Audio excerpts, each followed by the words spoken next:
Very good. Well, first of all, welcome to everyone. It is indeed a pleasure to have you with us this morning. We'll be talking and engaging around the question of supply chain human rights. And so kind of looking across the supply chain and the work of shareholders to protect and enhance the human rights of all those unseen hands in the items that become a part of our everyday lives. Again, as Frank noted, we are recording this webinar and we'll make the slides and the recording available to you after the webinar. We'll also be sending out an evaluation, and so your evaluation of this webinar is really helpful as we try and also prepare future webinars. So a couple kind of ground rule things, as you see in the second slide. Participants are asked to be in listen-only mode. We'd ask you to put your mic on mute so that we don't get all the extra background noise and the like. And feel free to unmute yourself with the controls across the bottom of your screen so as to be able to ask a question during question and answer. I imagine Mary Beth and Pat also, we can ask them to respond to questions along the way if something is somehow unclear. And again, we noted that the recording and the slides will be available afterwards. Why don't we move on to maybe one other word, which is simply at the heart of everything that we do in SGI, when we think about the priorities of our members, human rights really is the centerpiece of all of that. That is something that comes across all those kinds of issues that we try to attend to. At the heart of it is this question of human rights. And so in a way, what we are up to today is to use a term that's been in Twitter and places like that lately, it's in our lane. You know, this is one of those things that's really essential for us to attend to, something that's at the heart of who we are and what we're trying to do. Frank, can you? Yeah, so I'd just like to welcome all of our members and guests on this webinar. This is the 5th quarterly webinar that we've had.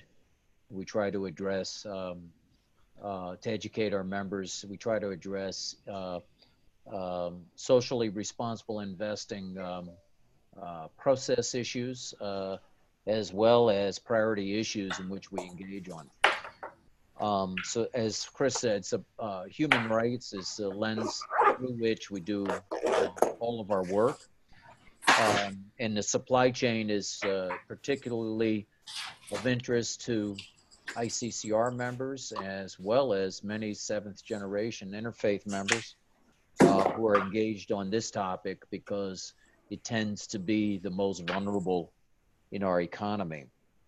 I want to thank our guest speakers, 2 ICCR kind of pillars and experts in this area, which Chris will introduce later. And again, thank everyone who's participating. Chris. Okay, so we'll begin with just a little reflection, and at the heart of this reflection is really, we'll be looking at 2 images. So I'd ask you to first take a look at this image. Far too often in our daily lives, with the pace and everything else, we render others invisible. On crowded public streets, we may occasionally find ourselves stepping over homeless persons as if they're of no account. At a grocery store, we may talk on cell phones in the checkout lines, giving little notice to the grocer bagging our food. We even discount hyper-visible politicians or corporate executives, members of the church hierarchy, professional athletes, celebrities, by creating public personas that give them little room to express the fullness of their personalities. The unacknowledged are all around us. And if we're truthful with ourselves, we each can recall a faded moment when we felt unseen. We know the pain of invisibility, and the perils of invisibility do not discriminate. Frank, can you advance to the next image?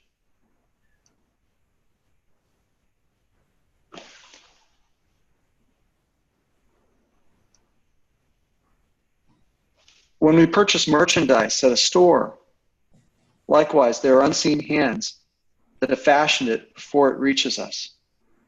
Dispersed global supply chains almost aim to make people invisible. And Frank, if you'll advance one more. And on any kind of thing like that we've seen, we might ask ourselves 3 or more questions, but these 3 are ones I'd like to draw us to. In those images, who did you see? Naturally, we saw in the second image a sea of workers. But also in that same question, a second question might be, who didn't you hear?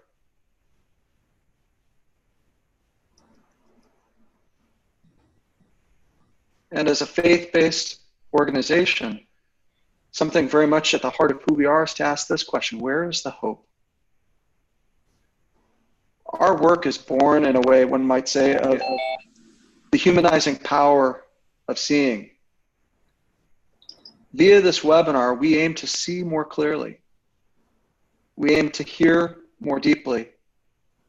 And thereby we aim to act more justly. Why don't we move on to our next slide, Frank, and we'll introduce our speakers. So we have 2 companions with us in this conversation. We have Mary Beth Gallagher, who is the Executive Director of the Tri-State Coalition for Responsible Investment, one of our partners as a regional CRI. They have 40 Roman Catholic dioceses and congregations of women and men, and are primarily in the New York metropolitan area. Mary Beth joined Tri-State Coalition for Responsible Investment, I believe, in 2013. Mm-hmm. All right, got that right. And brings with her experience in the field of environmental and human rights advocacy, as well as international development work. And Pat Zerega joined Mercy Investment Services as the Director of Shareholder Advocacy in 2011 and became Senior Director in 2013. She has more than 15 years of experience in corporate social responsibility, both with the ELCA Church, the Evangelical Lutheran Church in America, as well as an independent consultant. And she serves on the board of TRI-CRI. So we're really grateful both to have two tremendous colleagues with us and 2 who are really helping advance our efforts as a community in this work. And we have, if you will, 5 stops along the way. 1, we'll talk a little bit about ICCR's human rights work plan. We'll talk a little bit about SGI's engagements in the area of human rights.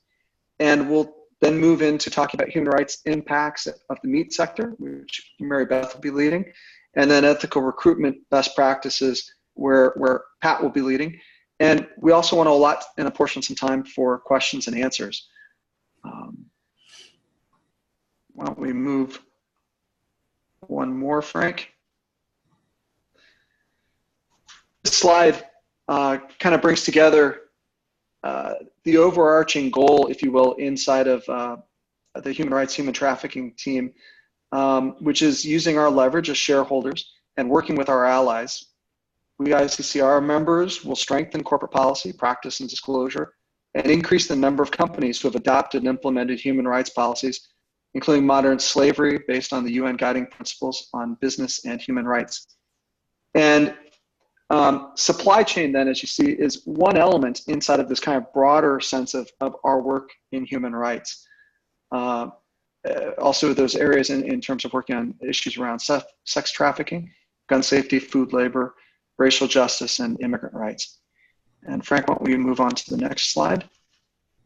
And this slide basically shows in a kind of graphic way the sort of areas and issues that are brought to focus on specific companies that SGI members are engaging. And some of those companies are in the finance area, some of those companies are in the work of incarceration, some of those companies are in the area of meat and beef, some in firearms, some in tech, some in retail, some in food. So it really is a very broad swath of very important companies in our life here in the United States. And maybe kind of with that just as a starting point to think about how this work is so essential to so many of the companies we engage with, we'll now turn to Mary Beth, who will kind of lead us through in a very particular way a look at at her work and ICCR's work with Tyson Foods. Mary Beth.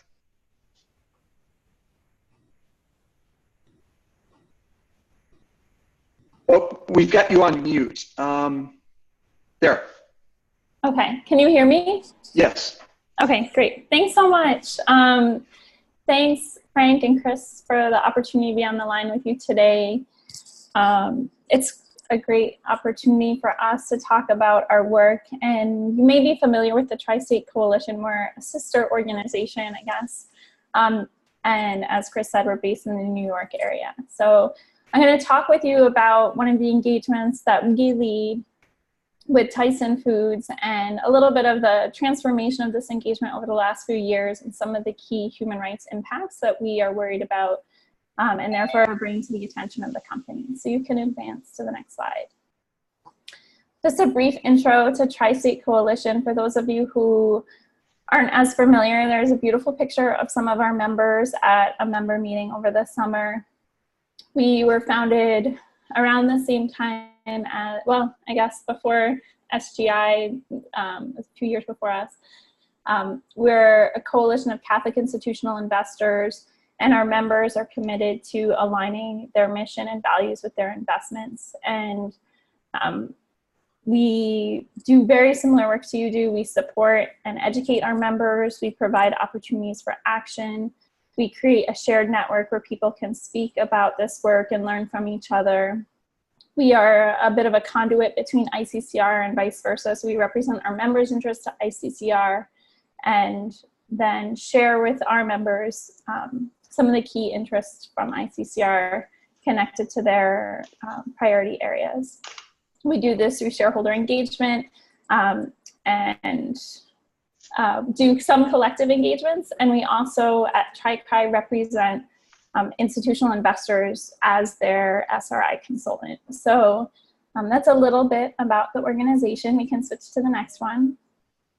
So I think probably a lot of people are familiar with Tyson Foods. Just want to introduce you to the company a little bit more. It's the leading US producer of chicken, beef, and pork, and it's based in Springdale, Arkansas. You can see the Tyson logo at the top of the slide, and I'll just make note of that because the logo changed about 2 years ago as a new CEO had come into the role. And at the same time that they shifted their logo, they tried to sort of revamp their image. So some of their recent efforts have been around trying to remake the company pivot from the sort of negative history and negative associations of big meat. And what we're trying to dig into is how much of that is meaningful and how much of it is sort of superficial commitments. They have a history of labor abuses that take place at the farm, like commodity level, just to grow the feed inputs, as well as in the meat processing plants for the line workers. There's a history of water pollution, and that's really based in 3 parts of their business. One is in growing the inputs for feed of the chicken, beef, pork. The other is in the processing facilities. Well, that's the end of the line where they're packaging and processing meat, and there are sometimes toxic discharges into waterways. But the bulk of the water pollution risk really comes at the level of the contract farmer. So there are people who are raising the chickens, primarily or beef or pork. And the relationship that Tyson as a company has with their farmers complicates the sort of sense of who controls and who's responsible, because they have a vertically integrated supply chain, which means they own the birds, but they give them to a contract grower to raise the birds, and they tell them what feed to give them, how frequently, like the weight they want the bird to be, and then they take the bird back and process it. But the farmer is the one who's responsible for managing the manure and the chicken litter and the waste. And a lot of that times that's contract growers who are either family farmers or people closely tied to Tyson. And we want to see Tyson as a company work with those farmers to create standards and best practices so they reduce the risks of pollution. Because of all those issues, there's been recently community opposition to the company's expansion. They were trying to build a plant in Tennessee, or Tonganoxie, Kansas, and the community really organized and protested, and the city was then forced to withdraw the tax incentive they had given the company. And now they're looking at building a new plant in Tennessee, where there's some community resistance, but I think it will be able to move forward. So all of that I frame out as sort of the impacts of the company on workers, on community stakeholders, on the environment, on the quality of life of workers and farmers who raise the birds and process the birds. And that's the human rights impact that we're really looking at. I mentioned a little bit about the company's management. So as they got a new CEO about 2 years ago, they hired for the first time a chief sustainability officer who, in our shareholder engagement, is our primary point of contact. So if you were to engage with a company, you might start with investor relations, but ideally the person you want to talk to is the person who has operational control over the issues you're concerned about. And for us, that's the chief sustainability officer. So we have had good working relationship with this individual and pretty regular calls, and are continuing to press them about the issues that we're concerned about. They've made recently some commitments on sustainable land stewardship practices, as well as worker health and safety. So those are both like excellent and good things. It's hard to know how much our shareholder engagement played a role in that, but I think there are lots of different pressure points, and they did make these public-facing commitments. In addition, their business model is something that we raised to them, but I think is becoming increasingly clear as society is understanding the connections of meat consumption with climate change. It's really resource intensive to grow the feed and raise the animals, and people are moving more towards plant-based diets. So in recognition of that, Tyson, which has been historically really a protein company, well, it's primarily been a meat company, now they're changing to a protein company, and through their venture capital have acquired some plant-based protein. So I'll just pause. Is this helpful background? Any questions so far? Okay, can move to the next one then. So here's a picture of me and one of our sort of community partners at the Tyson headquarters, where we were at the annual meeting last February. We've been doing this engagement on behalf of the American Baptist Home Mission Society, which is another ICCR member. And we started in 2015 really focusing on the water pollution impacts of their business. And we'd asked them repeatedly to adopt a water stewardship policy. And we framed this as a human right to water ask. So we were looking at the community impacts associated with their water use. So it might be competition for water. If they're building huge contract farms or processing plants adjacent to communities, are they taking scarce water resources? Are they compensating communities? Is there competition? The second element of it was related to pollution. So from toxic discharges, some of the additives and chemicals that are needed at the processing facility, those have been discharged into waterways. One of the most high-profile cases was in Oklahoma, and there was a significant lawsuit against Tyson and other meat packers. There's also the risks of manure and pollution from the poultry litter, from the animal waste. And one thing we drew attention to is that with climate change and increasingly frequent severe weather events, surface level manure pits are even riskier because there's increased risk of flooding, and all that manure with antibiotics and pathogens and waste are just flowing into the watershed. So what needs to change now that there are going to be more frequent and more severe floods? So we raised a lot of these questions in our engagement. butt heads for a while, and then started to see some commitments. So the resolution over time moved from 11% of support, and last year we got 15.8%, which is a fairly good outcome. But for Tyson in particular, the company is held, 3/4 of the company's shares are held by the Tyson family. So we were never going to get their support. So 15.8% is actually turned out to be a majority of the independent shareholders. Last year, as a result of this pressure and other factors, they adopted a commitment to source some of their feed in sustainable ways. So it was really important. It was good. It was a good commitment.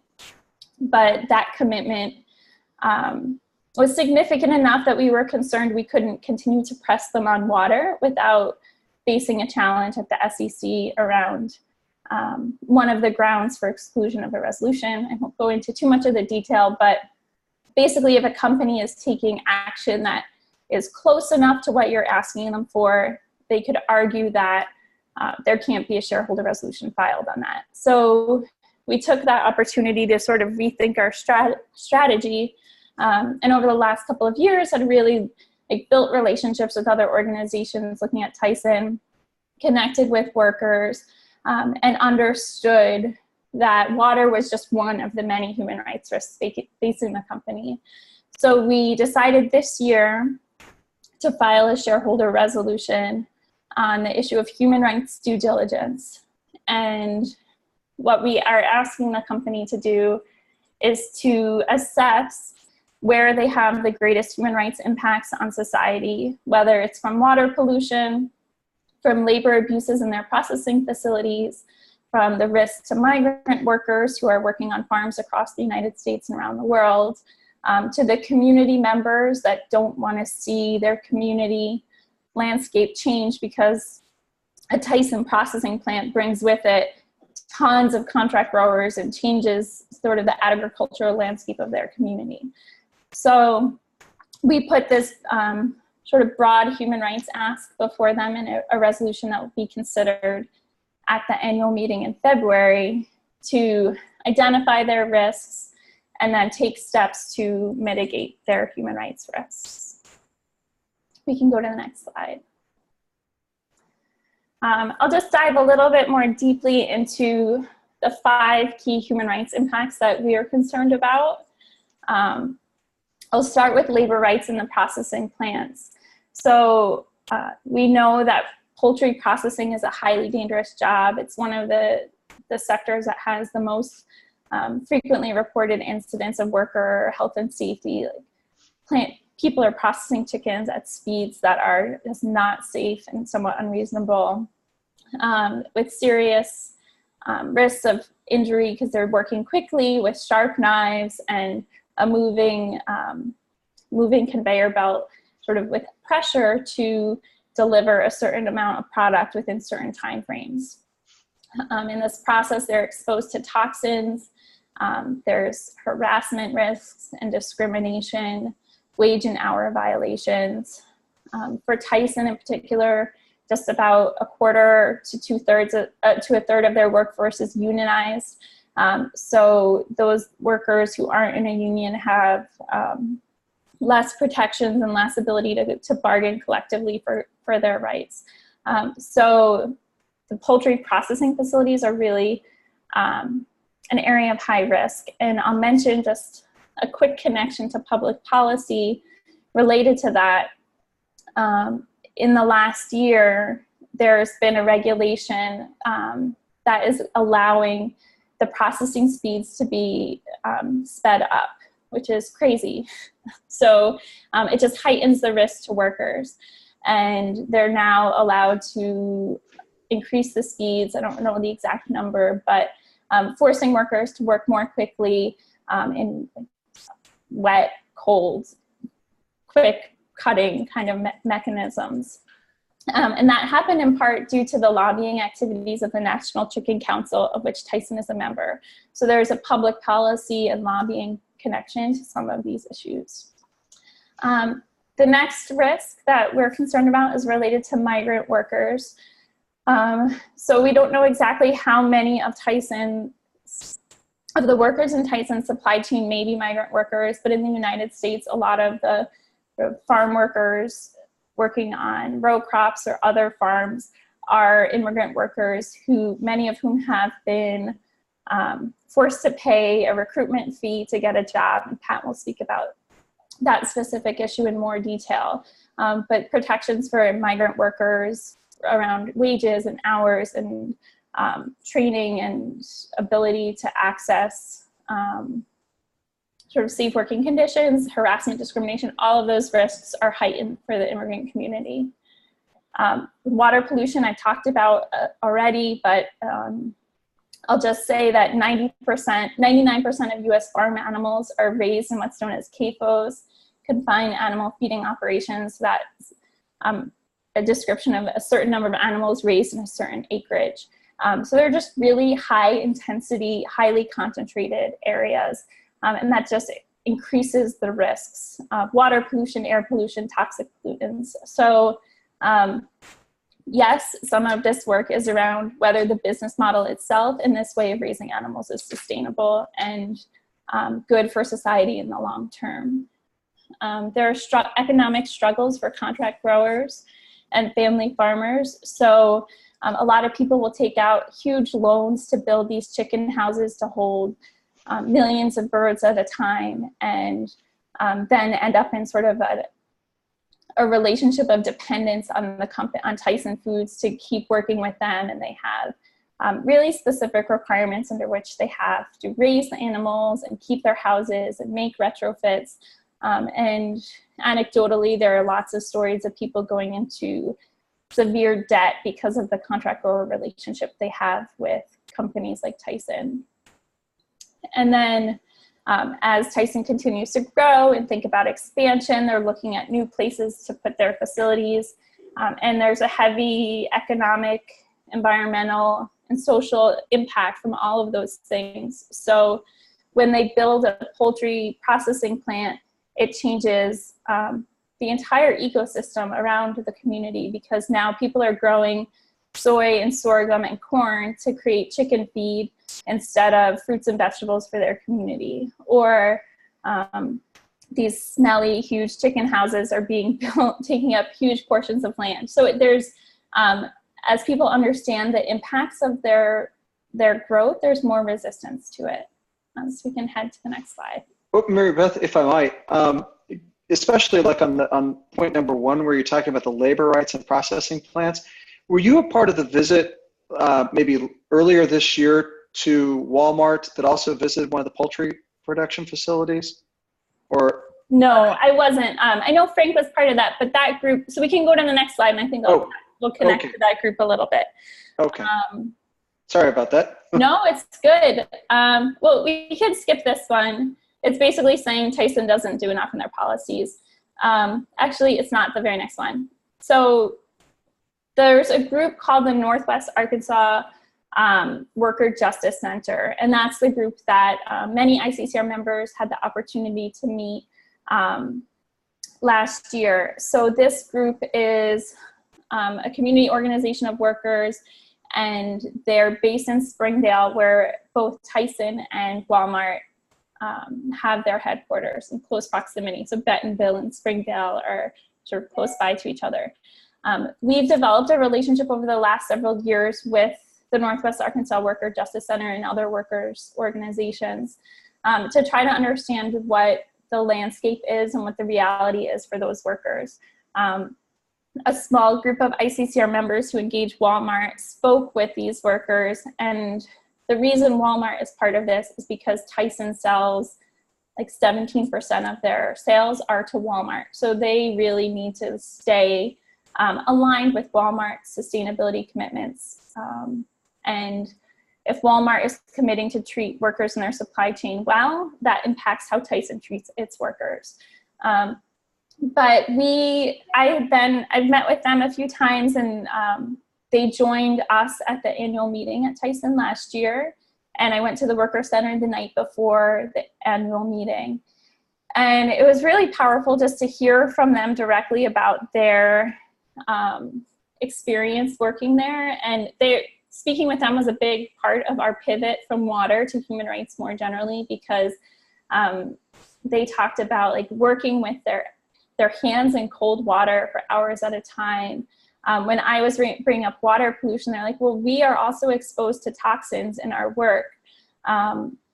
And Tyson had made a commitment a few years ago, so you'll see this on the slide, with Oxfam and UFCW around workplace health and safety commitments. And the workers at the Northwest Arkansas Worker Justice Center said, our workers don't know about these commitments. They're not meaningful, they're not real. Things haven't really changed as a result of that. And it was an opportunity for us to really look at what the company had committed to and what the experience of people impacted was, and see how significant the disconnect really was. Frank and Judy and David Schilling and Susan Mika could share more about the conversations they had with those workers, but they're really important for us to just get a sense of the fact that regardless of any public-facing sort of worker bill of rights that Tyson had, if workers didn't know about the worker committee within their facility where they could go to lodge a grievance, it didn't matter. And like some of the things that Oxfam had cited in a campaign and a report that they published called Lives on the Line in 2015, it talked about if a worker needed to use the restroom, they were discouraged from stopping the line to leave to go to the restroom. And so like, workers were wearing diapers. I think that issue has been addressed, thank God. So the issue around using the restroom, it seems like because it was so egregious and got a lot of public attention, Tyson really took that very seriously. But there were other commitments around line speeds, around training, around other health and safety things where the workers we spoke with just said nothing's better. And the immigration issue was also something they highlighted. So there are certain relationships that local law enforcement can have with ICE around conducting raids or looking for identity documents. And workers shared anecdotally that like Tyson would say to the local law enforcement, like, make sure you don't check anyone when they're coming to and from work. But then workers felt really vulnerable outside of the workplace or outside of their working hours. And so the issues of immigration and ICE were really significant. I can just pivot now to how you can get involved. It sounds like we'll just, unless you want to go back to the one right before. I just want to mention some of the other partners quickly. So Oxfam America, it's a national NGO doing really good research and work on this, and we collaborate with them to a certain extent.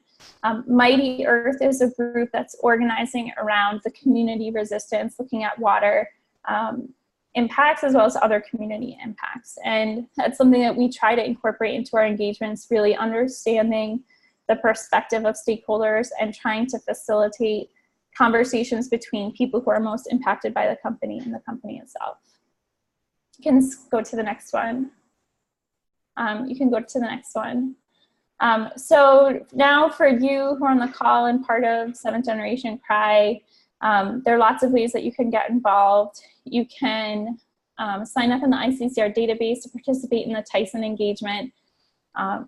We have already filed the resolution, so you couldn't co-file this year, but you can definitely consider co-filing next year if we decide we need to file again.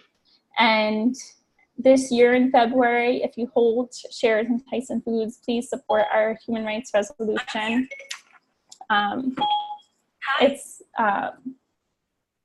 going to be on the proxy around early February. So consider voting in favor of that. These issues touch across food and water and human rights. So I would encourage you to join the ICCR monthly calls on food and water and also on human rights. For those of you who are in communities where there might be a possibility to build connection and relationship with farm workers organizations or immigrant groups or people working in the agricultural industry, it's helpful to bring that to understand sort of how they're connected to the corporations you might be invested in, and what some of the impacts might be. And Tyson is not alone in having this kind of impact on communities. So if you hold shares in a company like Tyson, you could start a different engagement on similar issues, and encourage you to sort of look at what you hold in your portfolio and where similar kind of risks might be. So that's it for me. Thank you. This is a list of resources of some of the organizations I mentioned, where you can learn more about sort of what the whole scope of the issues are. Thank you, Mary Beth. And we'll be sending out the slides, so if you don't need to furiously write these down right now, we'll get those in your hands, okay? And why don't we move on to the next one? And so we have Pat Zerega. And Pat, why don't you guide us through some conversation around best practices in ethical recruitment? Okay, I think I'm unmuted. You are. I was looking and it kept telling me the host had to do that. I just returned from the Mercy Investment Service had met with our people who had been in our governance roles for the last 10 years. And we had a great time thinking of the history of everything has happened. And I'm sure many of you remember, we talked a lot about the Nestle's boycott, and we talked about the lettuce boycott, and how we had signs on our refrigerators and we wouldn't go shop and do those things. Got a little bit hard on the grape boycott when we couldn't drink Gallo wine at that point. And then we went through and talked about the history with Walmart. And as Mary Beth was talking, it reminded me of going to chicken farms around 2005, that we were already trying to address some of these issues. At that point, a lot was around getting paid for putting on and taking off equipment, donning and doffing equipment, and getting that as part of the pay. But I thought the time that might be good to spend here is a little bit about ethical recruitment, and it's a piece of human rights work. It's certainly not all of the human rights work that we cover. So if we could go on to the next slide. Forced labor in our world is a problem. We talk about 21 million people. We think that's probably conservative, and it's forced labor including child labor, sexual forced situations, forced marriage, and that's out there, and the ILO has documented that. But again, we think of it as a low bar. But when we think of it, we actually profit from that. We profit not only in the cost we pay for something that we buy, but we also profit in our stocks, retirement funds, funds that we have in our different organizations. And so we have to look at what is it that we're responsible for. And so our next slide.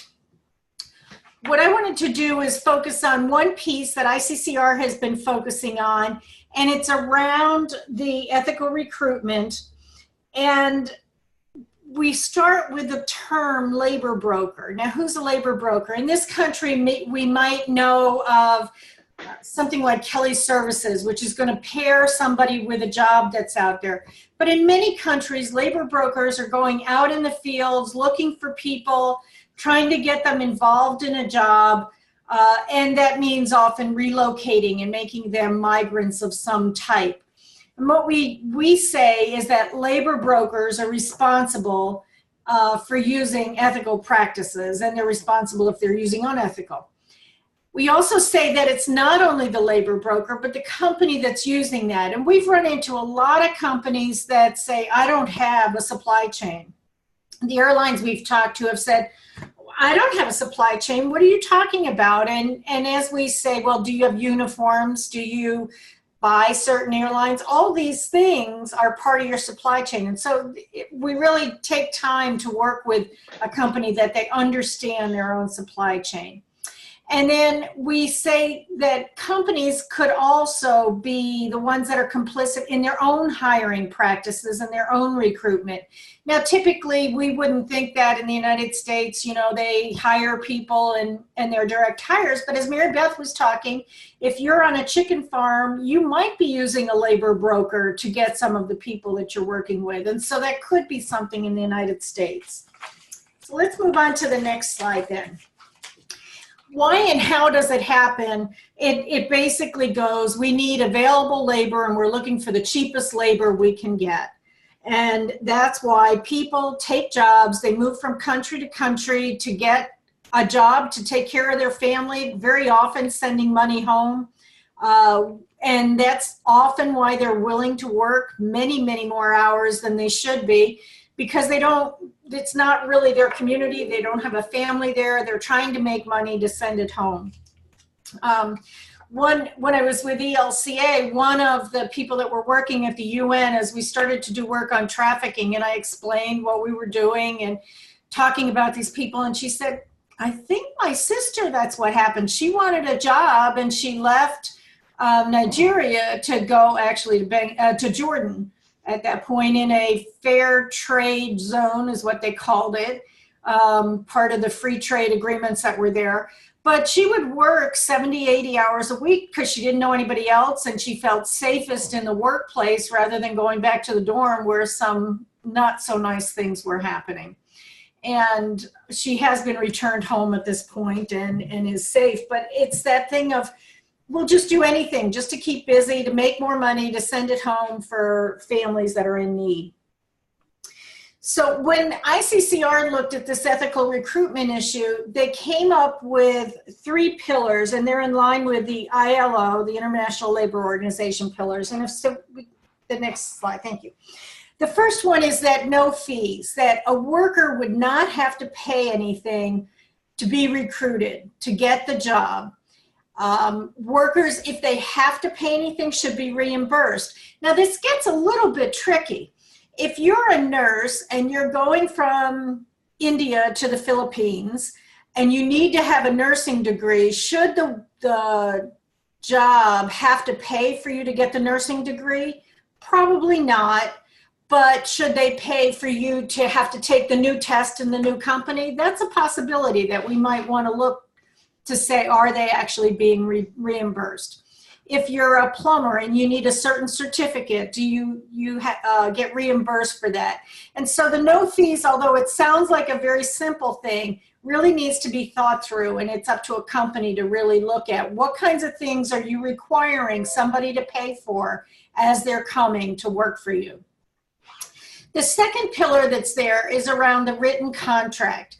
And we really have expanded this to go beyond written at this point, that we talk about any contract, whether it's verbal or written, should be in a language that the person understands. So if you're in the Philippines, but you're hiring somebody from Malaysia, that may not be the same language. And especially as you get out into communities that don't even speak or write the official language in a country, but they speak their own dialect. We're talking about really getting down to that local issue that the person understands what they're agreeing to.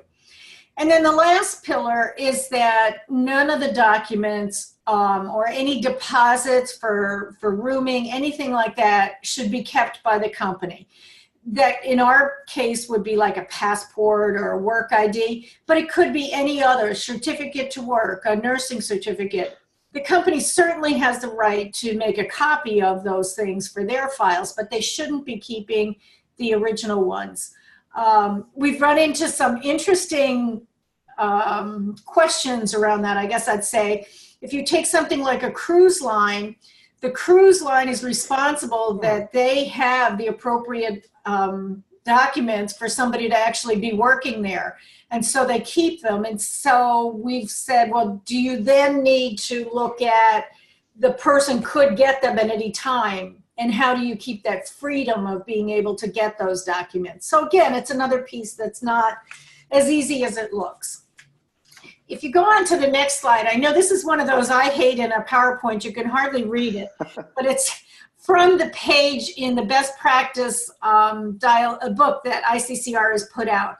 And the only reason that I put it here is to show that we really have been working on trying to get things in a deeper way to work with companies, so that it's not just, we certainly start with those first 3 pillars, but then we can sit down with a company and work through all the different things that are there.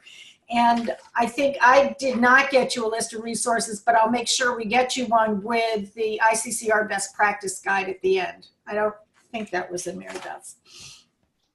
So when we talk about emerging leading practices, our next slide, we talk about an original policy that would cover those 3 pillars that I talk about.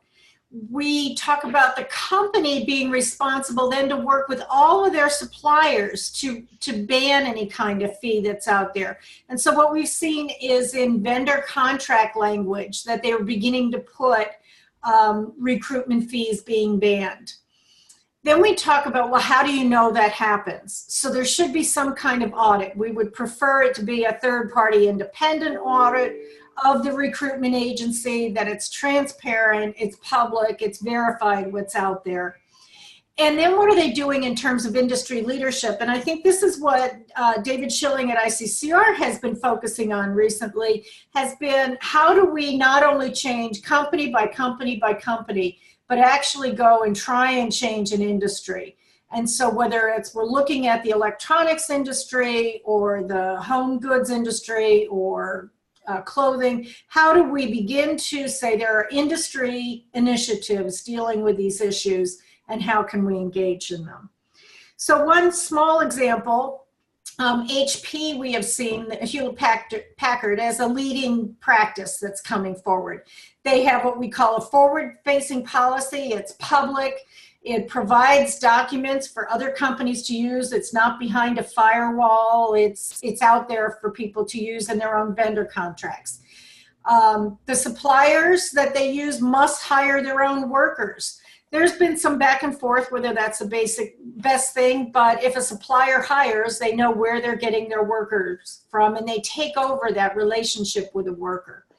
Then they work with the suppliers and they come up with guidance documents. How are you going to look at working, how are you going to look at implementing this program with your suppliers? And then they also target some of the high-risk suppliers to go out and do audits. And again, they're looking at a sector approach. So the next one I wanted to talk about is McDonald's. One slide. There is a link to this one. I did remember to put it in, but they're also providing, last year we had filed a resolution asking them to address the issue of forced labor. And so McDonald's has come up saying that they're committed to ethical recruitment. They prohibit any direct or indirect fees. And they have a policy, and I found this wording interesting, that no one's indebted to the company or the recruiter. And so they're not even, they're kind of in one way gone beyond no fees, that it would be any debt. And what that's important for is that in some of the local communities, the family has actually put the house up almost like we would say as a mortgage in order to get this person to another country. And so we want to really release that whole debt piece. And they don't include any of the, keep any of the ongoing original government documents of any kind, and all of the agreements, verbal or written, in the language understood by the employee. And so I think that's one that's out there. It's in the public domain to look at if you were looking for a good one. Now, I had come up with a list of things that people could do, and from all different directions. For those of us that have 12 jobs and don't have very much time to do something, ICCR has started a group, the Investor Alliance for Human Rights, and I don't have a slide, I will get you this. The Investor Alliance for Human Rights you can sign up for and get information. They have on that site a place for urgent actions. There's one urgent action right out there now that's forced labor in global supply chains, and you could sign on to that urgent action. That one's still open and to sign on. There's another one on responsible jewelry and another one on human rights defenders that touch on some of these issues. And the reason I bring them up is for those of you that are also in charge of writing newsletters and always looking for materials. Both those 3 topics are out there, and there's, I think, enough information in the letter that you could come up with newsletter articles for it.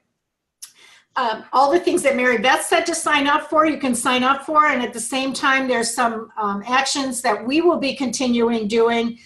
McDonald's will check back in with. We had done Williams-Sonoma and Bed Bath & Beyond last year, both of which have adopted a policy, but about 4 or 5 steps behind McDonald's. So we will be going back to them to really push their policy. I think in the very beginning, there was a slide that Frank may have done with Kroger and Kohl's and Heinz, those kinds of things that are also dealing on human rights issues. There is a potential filing out there with Amazon that As You Sow is working on around human rights and due diligence. That should be a December 12th, I think it is, filing date, but we can get some information to that. And we're in the process of writing one for Southwest around a human rights policy. So this is one that they know about human trafficking. They don't have a broad human rights policy, and supply chain is still down the road. So it would be in the beginning stages if anybody owns Southwest Airlines. I will also send Valentina's the link to the report that was done for best practice, because I think especially that chart is one that's helpful to say the depth of the issue in terms of getting involved. And I will stop and see if there's any questions. Yeah, we've heard a lot of different things, and so especially we'd ask members, you know, and all those online, if you want to unmute yourself to ask a question to Mary Beth or Pat, we'd really love to hear from you.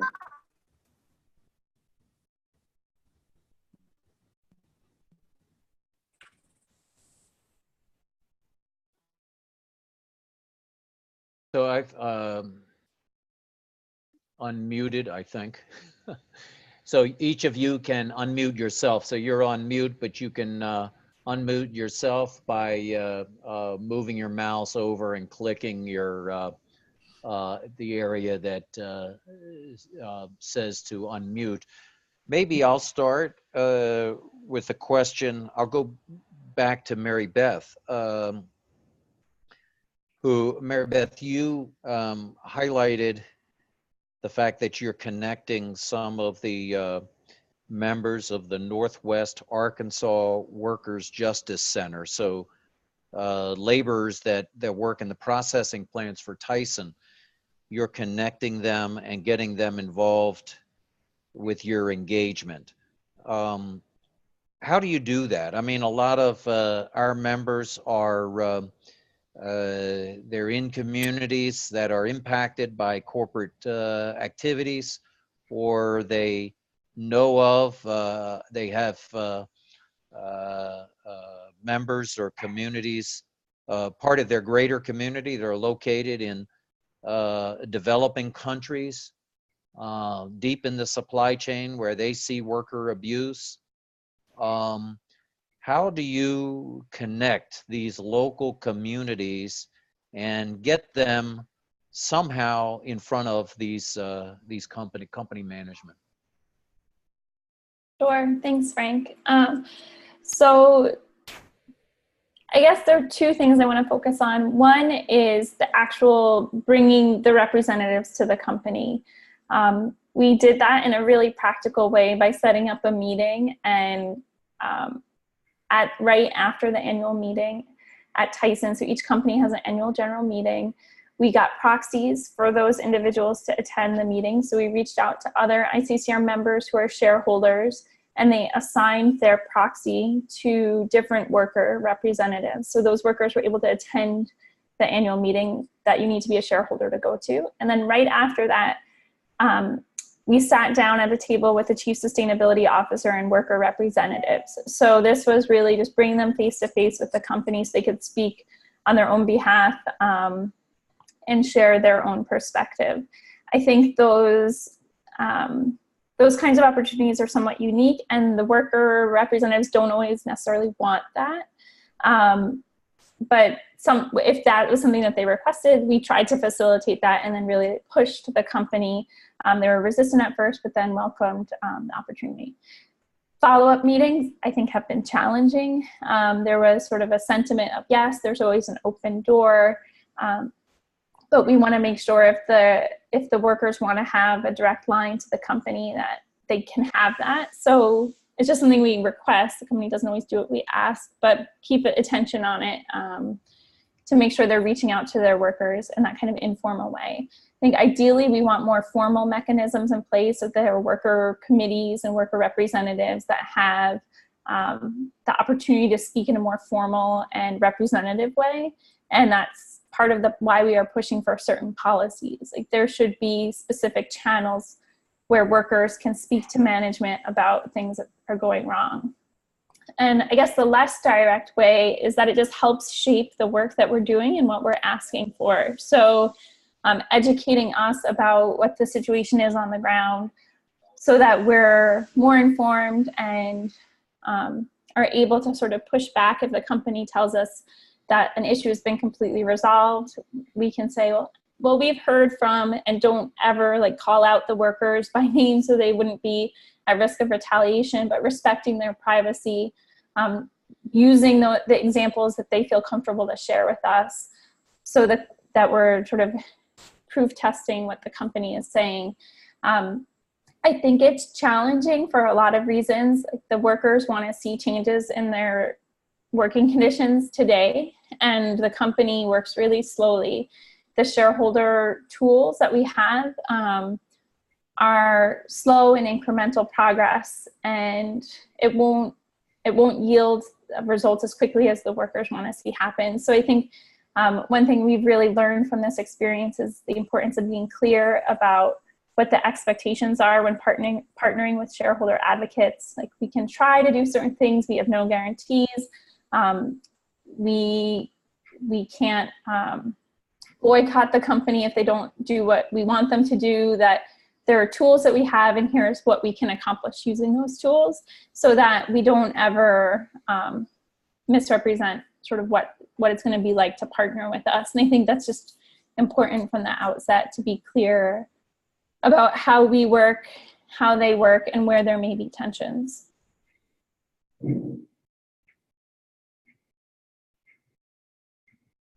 Thank you. I think that's good. And I guess there's, in addition to, I think that point you make about staying educated and connected to those communities in which we're advocating for is something that's vital. I mean, if you're advocating for them, you got to know what their stories are and relate them in a personal way.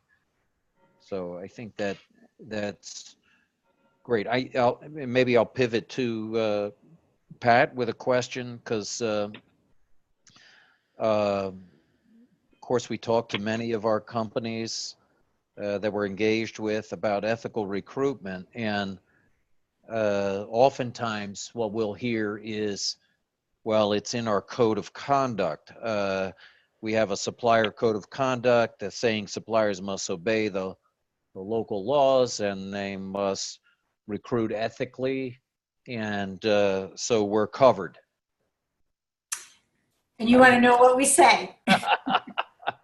Yeah. I think the biggest thing is, how do you know that? How do you know it's going on? Are you auditing? Are you looking at what they're charging? Have you talked to any of the workers? And in one way, I'll go back to that last thing, Frank, that you asked Mary Beth, is that the more we can get information from the ground, the better it is. I know we've often worked with the Methodists because they have a fairly large group of people in Bangladesh. And so we get some of those stories, and any of the sisters that have stories from the ground that they can raise, that's often helpful. We do have some union groups and some trade associations that we get some information from the ground, but we're always dependent on others to get that information to us so we can push back to a company. It can be that it's okay in their vendor code if they're really implementing it and checking how it's happening. So it's a hard question. Thanks, Pat. How about other questions from the floor here? This is Sister Susan Mika, and I just wanted to say, I mean, it just shows, I think, all the interconnections of all these issues, you know, with what both Pat and Mary Beth are saying. and how to stay grounded and how to raise issues as they come up or integrate. I mean, you look at food, water, you look at immigration issues, you look at, and since we met with those workers, those Tyson workers, our government has increased the line speed, and so that's another big area that they had talked to us about. So just like so many issues, even just with one company, but how to integrate all that into our questions and how to stand up as shareholders and act like owners of the company. Thank you, Sister Susan. This is all a task of kind of working to become genuinely active owners of the shares that our institutions have. And maybe just going to that question, where is the hope? Where does this work begin to make a difference in the lives of those people that we're trying to see in those supply chains? When bringing awareness to those workers of these commitments made by the company, have you had some encounters where workers could come back and with some expression of, we made some progress on this that was kind of satisfying for you to hear? I know you want an answer that I don't have. That's okay. I think there are two dimensions, and this gets into the nitty gritty of the Tyson engagement, but some work has been done with Oxfam and the UFCW that I think has been good. And they're working on tracking things and having worker committees, but the workers at the Northwest Arkansas Worker Justice Center don't necessarily feel represented in that progress. And so I think there's there may be some disconnect in how the company is implementing things in all of their facilities. But look, I think they see Tyson's commitment to become a more sustainable company as promising, but I think everyone needs the proof and the evidence. And so when the company makes commitments and they don't feel real, I think it actually ends up being a little bit worse because they're getting positive recognition and credit when the lived experience is different, which isn't to say that it hasn't improved at some facilities. And I think it probably really has. Those just aren't the people that we've been able to connect with. So I think using all the tools that we have at our disposal through the shareholder proposal process, through the public education, through media. There's been a lot of media attention around Tyson recently, which I think just keeps people aware of the ways that the company impacts communities. And if anything, I think the example of the community in Kansas successfully keeping Tyson out of their community when they realized they didn't want it there, they worked together, they educated themselves, they advocated with their local government, and they were successful. So I think that's been good. And I guess I'll share one example that isn't around worker issues as much as water issues, and that's related to the Eastern Shore of Virginia, where the community really mobilized when there was a high risk of pollution in a really water-sensitive area. And they were able to work with their state environmental protection agency to get more rigorous permitting requirements for Tyson. So that was really important because now they'll know that the state entity is looking out for the community's interest a bit more. Thanks, Mary Beth. At least finding those little things to celebrate from time to time where there's been some progress are important to acknowledge, because it can feel like it is such a long, hard slog to make advances, that it's also important that we lift up and recognize those times where we can see a difference being made. And Pat, you want to say something, please? I was going to say, I think sometimes that sense of history is what we forget. We go from one thing to another, but forget that we've made changes. And, it was interesting to think about the wine and the grape boycotts that were in the past, that there have been changes. We're not there, it's not perfect, but we need to always celebrate what's there. Thanks. How about for those listening here, you have some questions about maybe how you can join in or engage on some of these issues, or able to speak a little bit about some of the work that you've been able to do, or connections on the ground, either you personally or your community have with workers.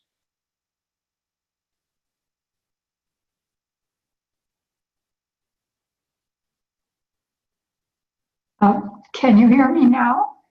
Yes, sister. Go ahead, Okay. Sister Ruth. Okay, this is enormous. It's really, and I just have to admire the work that you are doing and how heavily I personally count on this almost every single day, because you have expertise that I definitely do not have, but I have contact where it makes a difference, I believe. One of the things that came to my mind, I was out in the state of Washington, and I worked as a volunteer with World Relief, with refugees that were settling in there every day. And these, with Tyson especially, you know, everybody that came in, they had to have a job within a few days or weeks of their coming. And they took whatever they could do. And they ended up at Tyson because nobody wanted to work at Tyson because it was terrible. And repeatedly, I met young men and women that were physically disabled. Their shoulders were ruined from handling frozen, heavy pieces of meat. So it must have been something that was beyond chicken.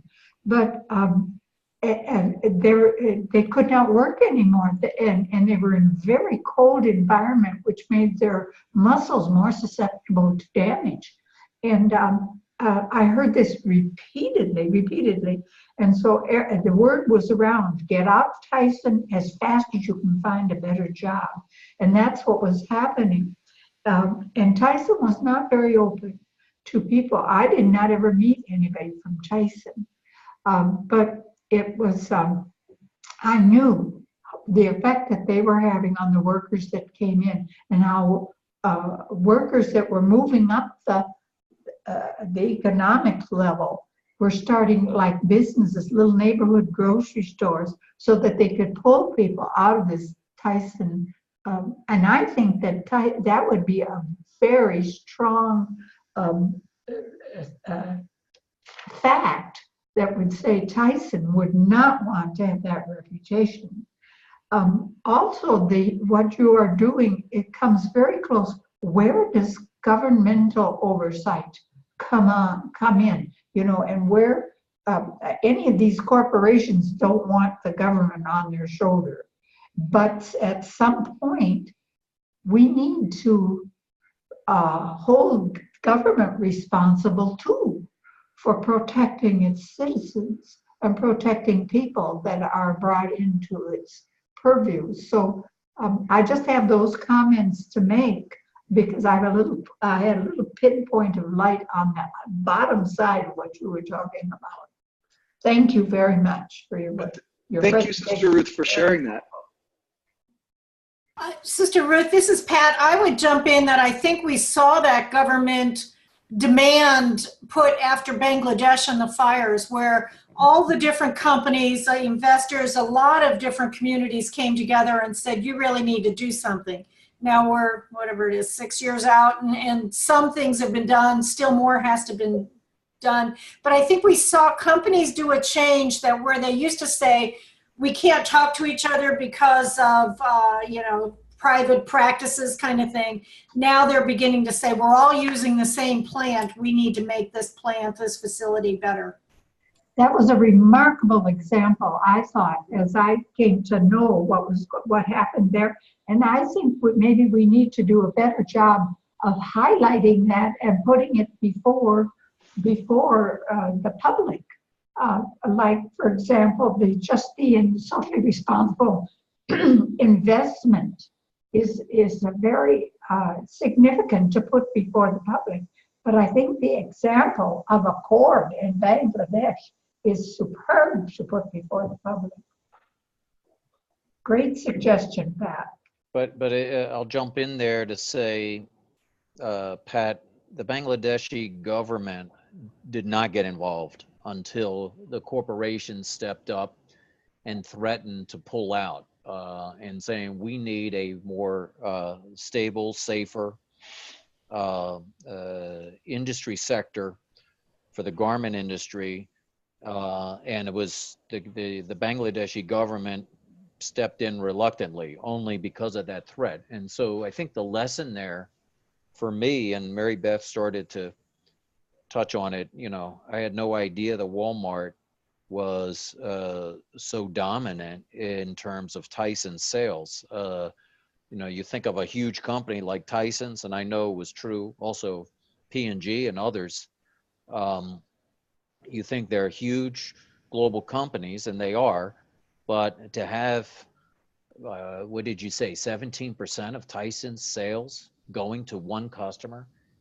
So think of the power that customer has on their supply chain. And so just like the Bangladesh Accord and alliance work from various brands that pressured that government, I think with pressure from this, the retailers, we can use our power to put pressure on the supply chain. So direct pressure on Tyson, but also on their customers. So I think there's a good lesson there. Thanks, Sister Ruth, for raising.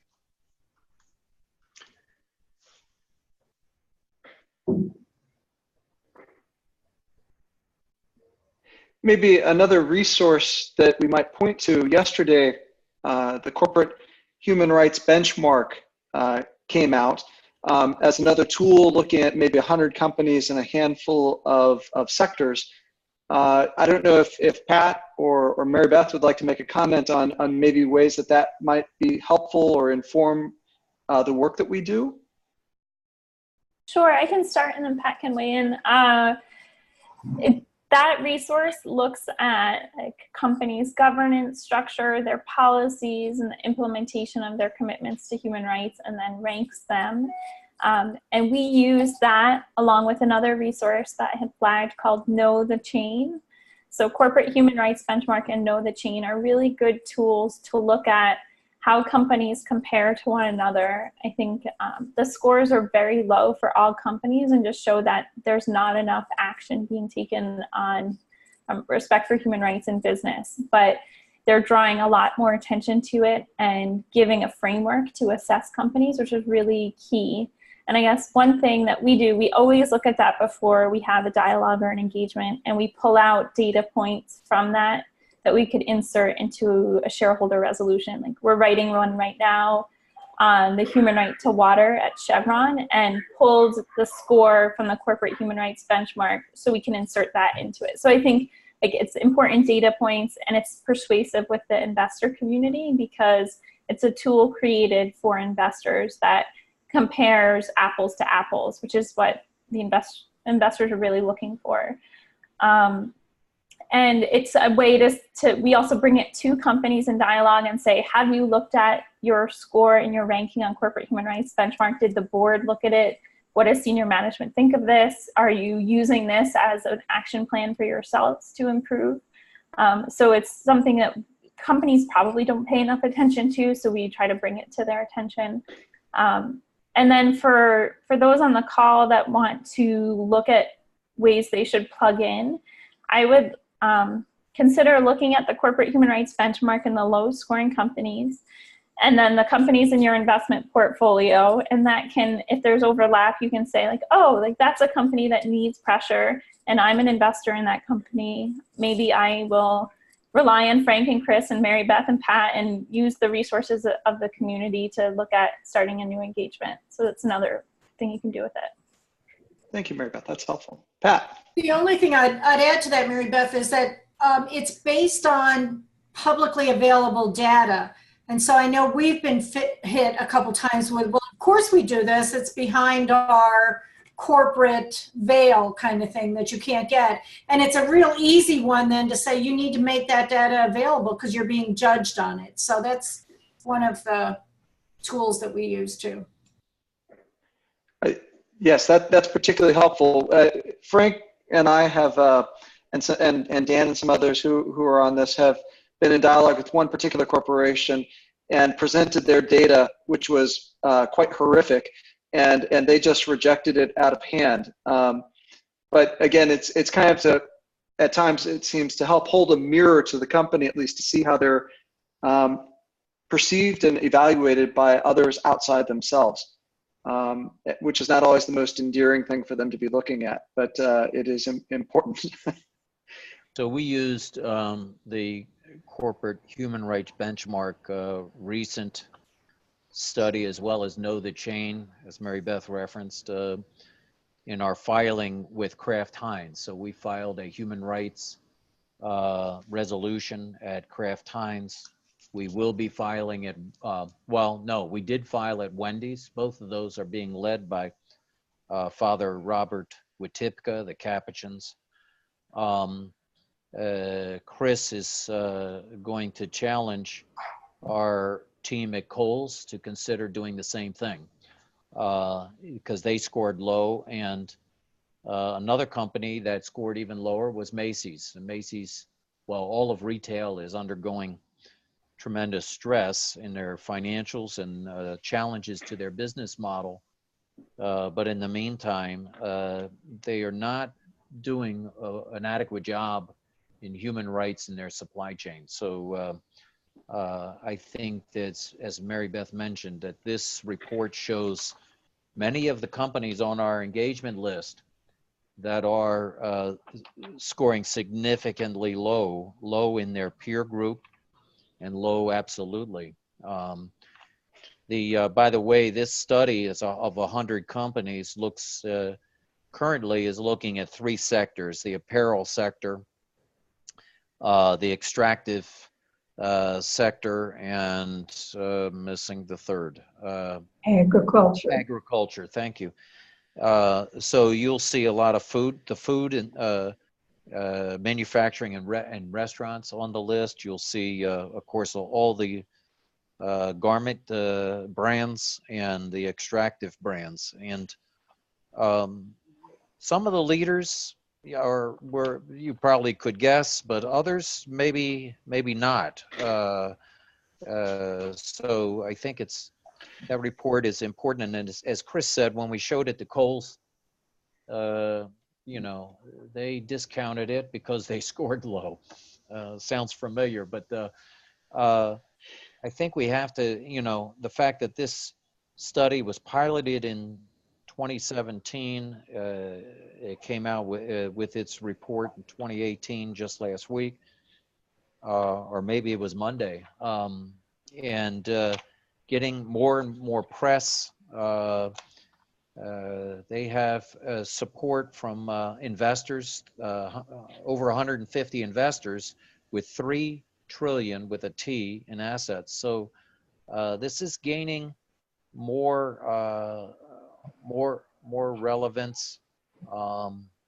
As we have said in ICCR, oftentimes environmental sustainability, which is easily measured, gains a lot more attention than social sustainability, which is more difficult, of course.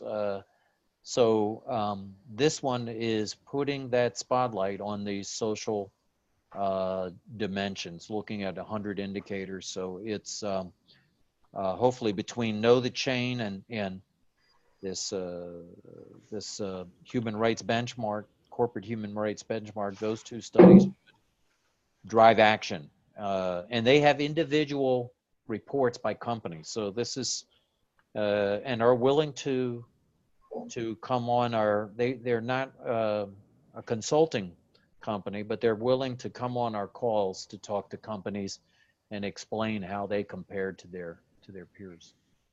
Maybe one other observation, since we're all, to the best of my knowledge, based here in the United States that are on right now. If you were to compare the European-based companies in that report to those in the United States, the home team didn't do so well in terms of scoring. The European companies frequently did much better than we did on that scale. So it says we've got our work cut out on this side of the Atlantic. We're drawing close to our time for turning into pumpkins again. Are there any final questions anybody would like to offer or any final remarks from our speakers? Sister, oh, I think we lost Sister Ruth Garrett's there.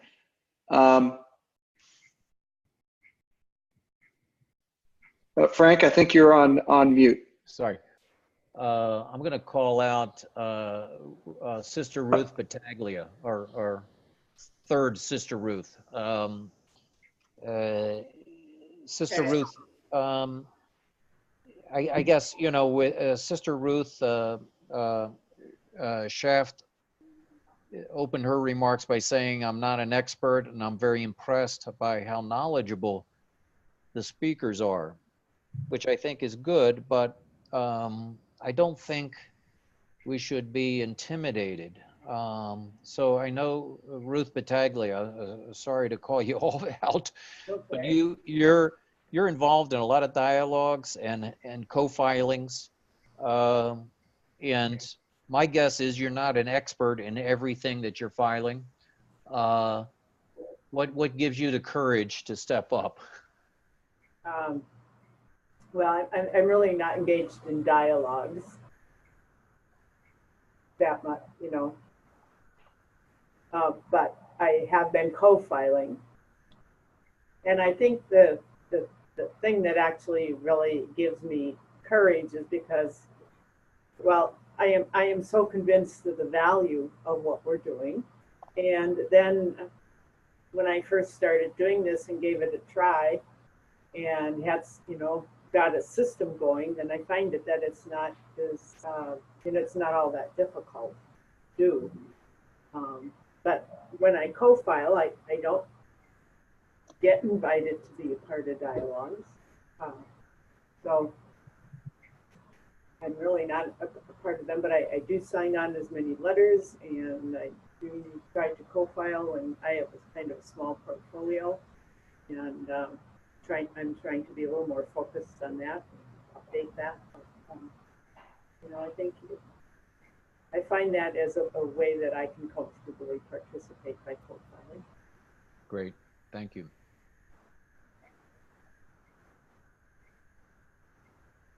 I would just add, Mary Beth called out for voting your proxies. The other opportunity you have is to lend your proxies at some of these, like Mary Beth was saying, some of the farm groups might want to get in and be part of the dialogue. And so if you own that stock, that's always a possibility to lend a proxy. And another, I mean, I think, Frank, the question of people coming into the work and sort of feeling like there's so many different things I run a CRI with a similar constituency to yours. And one thing that we've been trying to do is more engagements together where we sort of share the learning, do prep calls together. We've created like lists of terms and acronyms to help our members become more familiar with some of the jargon. And doing it collectively has brought a lot of new voices into our engagement work. So I guess if there's shared interest among some of your members for any particular company, it doesn't have to be something new. You can just say, let's join this together. I think that's helped people who are, quite frankly, like brilliant women with a ton of background and expertise in lots of different areas. But some of the corporate specific stuff is new. So it helps bring them into this work and recognize, really, I think the faith investor voice is so critical. So encourage people to tread into the water with us. And I think you'll find lots of willing supporters and mentors among those of us on the line and throughout the ICCR community, if that's something you want to do. Thank you, Mary Beth. Great comment. And Pat, a final word from you? Step up. Do something. I used to do a workshop called Shopping with a Conscience when I was with the Lutherans, and everybody wanted a list of, 10 stores not to go to, 10 things not to buy so they could feel good. And what I would say is you need to pick one thing, because you can't keep all of it in your mind at any one time and get involved in one thing. So hopefully out of today, you'll come up with one thing to do. Thank you, Pat. It really is great to have both you, Pat, and Mary Beth with us today, and to share from your wisdom and your experience, and to help bring some hope to these things that we're all working on together. At our 45th event last month, Father Dan Crosby, Father Mike's brother, highlighted 4 attitudes that are a part of this work. And I think in some ways we've heard a little bit of each of those 4 today. He spoke about the importance of collaboration. And so Mary Beth, you were especially highlighting that here at the end about working in these efforts together and the strength that we get from that. Father Dan also spoke about solidarity, which is so much at the heart of what this topic is about, to stand with the poor, the vulnerable, who are a part of so many things in our daily lives that we take for granted. Father Dan also spoke about the importance and the attitude of courage, and that as often small shareholders speaking to big, powerful companies, it takes a lot of courage to do this work. And the 4th thing he spoke about was that about hope, that this work, though it may be slow and the progress limited at times, is really about casting a vision for a world that can be and will be different. A world that is much more in sync with what the Creator has in mind for us all.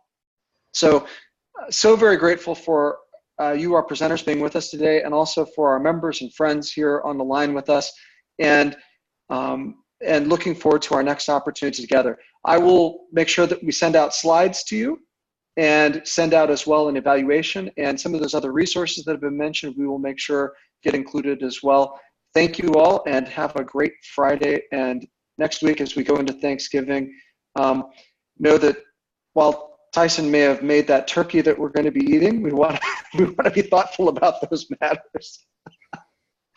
Best wishes to you all, and again, thank you today. Thanks so much for having us. Bye. Thank you, Pat. Thank you, Mary Beth. Thank you. Bye. Thank you.